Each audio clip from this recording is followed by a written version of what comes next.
Friends, কেমন আছো তোমরা? আশা করি তোমরা সবাই খুব ভালো আছো। আমি খুব ভালো আছি। এটা কি তোমরা দেখতেই পাচ্ছ, আজ তোমাদের সঙ্গে নতুন একটা রেসিপি নিয়ে চলে এসেছি।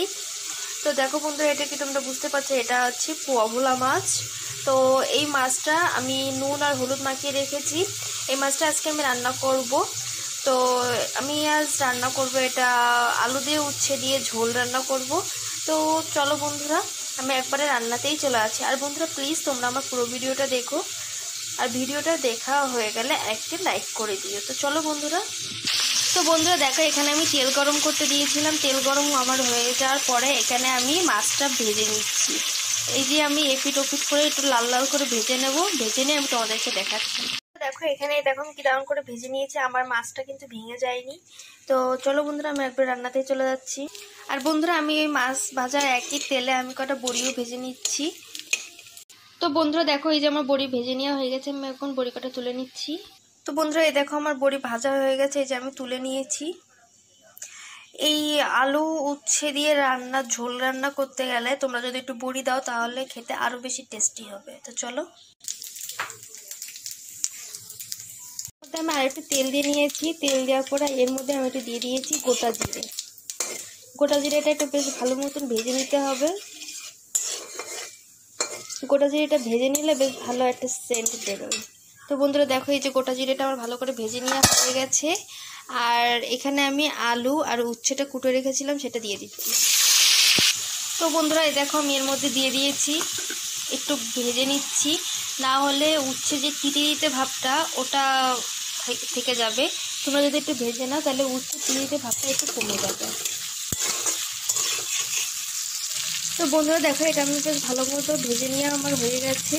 তো এর মধ্যে আমি দিচ্ছি এখন পরিমাণ মতো নুন, আর দিচ্ছি পরিমাণ মতো হলুদ। এবার এগুলোকে বেশ ভালো করে মিশিয়ে নিচ্ছি। এর মধ্যে আমি দিচ্ছি অল্প করে একটু জিরে গুঁড়ো আর একটু লঙ্কার গুঁড়ো। আর এর মধ্যে দিয়ে দিচ্ছি 3-4টে কাঁচা লঙ্কা। তো আমার এর মধ্যে সব কিছু দেওয়া গেছে। এর মধ্যে আরেকটু জল দিচ্ছি। জল দিয়ে একটু বেশ ভালো করে মশলাগুলো মিশিয়ে নিতে হবে। আর তোমরা এমনিও মশলাগুলো মিশিয়ে নিতে পারো, তবে আমি এখানে গুঁড়ো মশলাগুলো ইউজ করেছি। সেই মশলাগুলো পুড়ে যাওয়ার সম্ভাবনা সব থেকে বেশি থাকবে। তো চলো বন্ধুরা, এইভাবে আমি কষিয়ে নিয়ে তোমাদেরকে দেখাচ্ছি।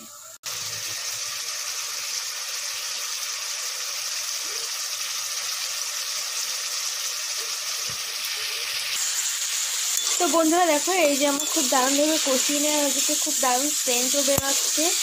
তো দেখো বন্ধুরা, খুব দারুণ কালারও এসেছে। আমি কিন্তু এখানে খুবই অল্প মশলা ইউজ করেছি, তবে একটু তেলের পরিমাণটা একটু বেশি দিয়েছি। তবে একটু পাতলা দিয়েছি, একটু তেলের পরিমাণটা বেশি দিলে খেতে খুব টেস্ট হয়। তো চলো বন্ধুরা, এই যে আমার ভেজে নেওয়া হয়ে গেছে। এখন এর মধ্যে আমি জল দিয়ে দিচ্ছি। তো বন্ধুরা দেখো, এর মধ্যে আমার এই যে জল দেওয়া হয়ে গেছে। তো বন্ধুরা এখনই আমি এর মধ্যে ডালের বড়ি কটা দিয়ে দিচ্ছি, কারণ এই ডালের বড়িগুলো সেদ্ধ হতে একটু দেরি হয়।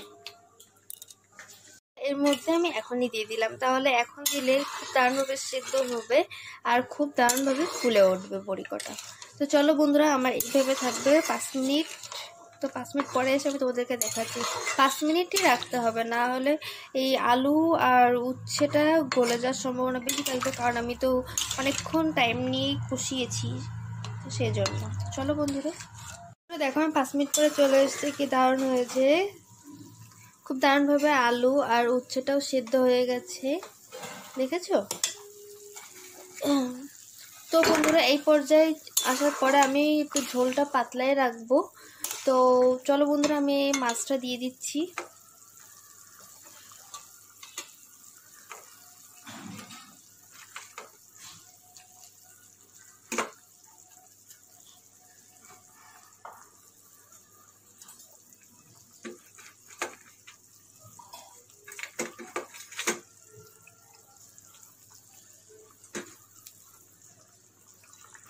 তো বন্ধুরা দেখো, এই যে মাছগুলো খুব দারুণভাবে দিয়ে সাজিয়ে দিয়েছি। তো এইভাবেও থাকবে। আর 2 মিনিট পরে এসে আমি তোমাদেরকে দেখাচ্ছি। বন্ধুরা দেখো, এই যে আমি 2 মিনিট পরে চলে এসেছি। আমার রান্নাটা পুরো কমপ্লিট হয়ে গেছে। দেখো কি দারুণ হয়েছে, বড়িগুলো দেখো কি দারুণভাবে ফুলেছে। তো তো বন্ধুরা দেখলে তো আমি কত অল্প মশলা দিয়ে রান্নাটা করে নিলাম। তো আমার ভিডিওটি যদি তোমাদের ভালো লেগে থাকে তাহলে অবশ্যই লাইক করে, কমেন্ট করে, শেয়ার করে আর সাবস্ক্রাইব করো। সাবস্ক্রাইব করে গেলে অবশ্যই পাশে থেকে বেল আইকনটি ক্লিক করে দিও। আর এরকম পাতলা খাবার দাবার খাওয়া উচিত এখনকার সিচুয়েশনে। তো চলো বন্ধুরা, আবার তোমাদের সাথে নতুন একটা ভিডিও দেখা হচ্ছে। Bye bye.